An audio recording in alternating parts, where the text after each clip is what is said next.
అన్న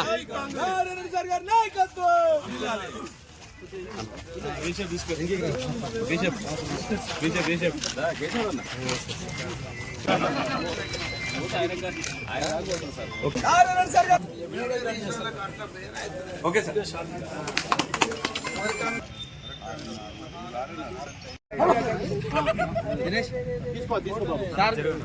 సరే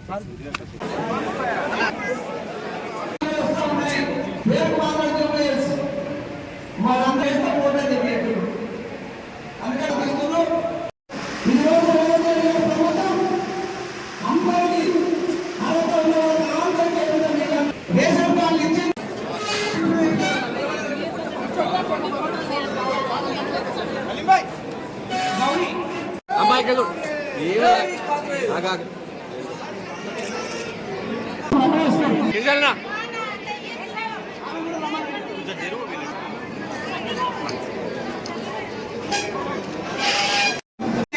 ప్రభుత్వం కాంగ్రెస్ ప్రభుత్వం గతంలో వైఎస్ గవర్నమెంట్ ఏ విధంగా ఇచ్చినారో కాంగ్రెస్ ప్రభుత్వంలో మళ్ళీ ఆ తర్వాత ఈ రోజు రేవంత్ రెడ్డి గారి ప్రభుత్వంలో బీద కుటుంబాలకు ఇల్లు లేని వాళ్ళకు గూడు లేని వాళ్లకు ఇబ్బందులు పడుతున్న వాళ్ళకి అందరూ కూడా ఇండ్లు ఇవ్వాలని చెప్పేసి ఒక్కొక్క కాన్స్టిట్యున్సీకి ఒక్కొక్క నియోజకవర్గానికి 3,500 ఇండ్లు ఆల్రెడీ ఇవ్వడం జరిగింది.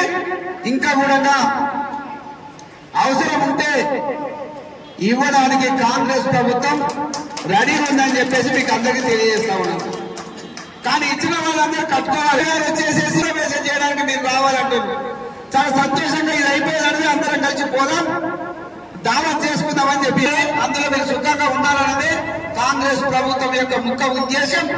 గత ప్రభుత్వం మాదిరిగా కాకుండా ఈ ప్రభుత్వం ఏదైతే చెప్పిందో అవన్నీ చేస్తా ఉన్నారు. కానీ మా లీడర్స్ కలిసిన వైఎస్ గవర్నమెంట్ లో కూడా చూసిరా ఇప్పుడు ఇంత ఎక్కువగా ఇంట్లో వస్తా ఉన్నాయి. మీరు కూడా ఆఫీసులో కరెక్ట్ గా ఉండండి, ఫీల్డ్ తిరిగే వాళ్ళు ఫీల్డ్ తిరగండి. ఇది చాలా అవసరం, ఇది చాలా అవసరం. వాళ్ళు మీ చుట్టూ తిరగడం కాదు, మీరు లబ్ధిదారుల చుట్టూ తిరగాలి, మీరు లబ్ధిదారుల చుట్టూ తిరగాలి. ఇది బాగా గుర్తుపెట్టుకోండి. ఇప్పటి నుంచి ఇంతవరకు దాదాపుగా 2 సంవత్సరాలు నేను ఎమ్మెల్యే అయిన తర్వాత ఒక విధంగా నడిచి ఉంటుంది. మీకు టైం బాగా ఇచ్చినాం, మంచి టైం ఇచ్చినాం. మీరు ఫీల్డ్ లో వెళ్ళాల్సిన ఆఫీసర్ ఫీల్డ్ లోకి వెళ్ళాలని నేను పబ్లిక్ లో చెప్తా ఉన్నాను. ఈ రోజు ఏ ఫీల్డ్ లోకి వెళ్ళేటువంటి ఆఫీసర్ అక్కడ వెళ్ళాలి, ఫ్రాడ్ చేయకూడదు, కమిషన్స్ తీసుకోవద్దు.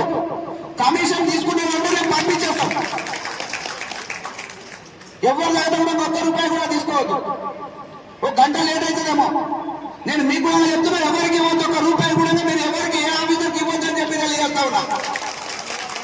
మీరు ఎవరో 2,000 ఇచ్చేసేసి దాన్ని హంగామా చేస్తుంటారు. మీకు తొందర కోసానికి ఎవరికో ఇస్తారు, ఎవరో మధ్యలో బ్రోకర్ తింటారు, లేకపోతే ఏదో అవుతున్నది మీకు పోద్దు అని చెప్తున్నాను.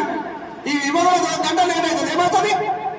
ఇప్పుడు మీరు చెప్పారు నేను 2 నెలలు ఇస్తున్నామని చెప్పినాం, మీరు సంవత్సరం అయిందని నేను ఏమనలేదు. నిజంగా అయి ఉంటుంది, అవ్వకుండా మీరు చెప్పారు. ఇంకొక రోజు లేట్ అవుతుందేమో. అందుకే ఆఫీసర్స్ ఎవరు కూడా డబ్బులు ఆఫీసర్స్ మీరు ఇవ్వకూడదు, మీరు ఇచ్చి అలవాటు చేస్తా ఉన్నారు. నేనైతే అట్లే బతికినాను, మీరు కూడా అలానే ఉండాలని చెప్పి నేను కోరుకుంటా ఉన్నాను. మీరు ఉండండి, మీరు ఇచ్చి వాళ్ళని కరప్షన్ చేసిన వాళ్ళని అయితే ఉంటారు. అందరు ఇక్కడ ఉండాలని నేను చెప్తలేను. ఎవరో మధ్యలో బ్రోకర్ ఉంటాడు, వాడు ఎవరో తినేస్తాడు, ఆఫీసర్కి ఇవ్వడు, ఫైనల్ చేస్తూ ఉంటాడు. ఆయన వచ్చి నాకు చెప్తా ఉంటాడు సార్ అని. అంటే నా దగ్గరికి రాని వాళ్ళంతా ఇంకా పనికిరాని వాళ్ళ వాళ్ళు. నేను ఒకటే తెలియజేస్తున్నా మీకు ఆఫీసర్స్ కూడా, కొంతమంది ఎవరినో మధ్యవర్తిని కట్టుకొని ఆఫీసర్ దగ్గరికి వచ్చి ఒక రోజు మొదలు చేయించుకొని పోతాడు. మరి రానోళ్ళేంటిది? నేను అందుకే చెప్పిన, మొదటి మాట చెప్పిన, నాకు ఓట్లు వేసి గెలిపించింది ఆ రానటువంటి వాళ్ళకు నేనైనా కూడా వెళ్ళి చేయాలనే ఉద్దేశంతో చేస్తా ఉన్నా.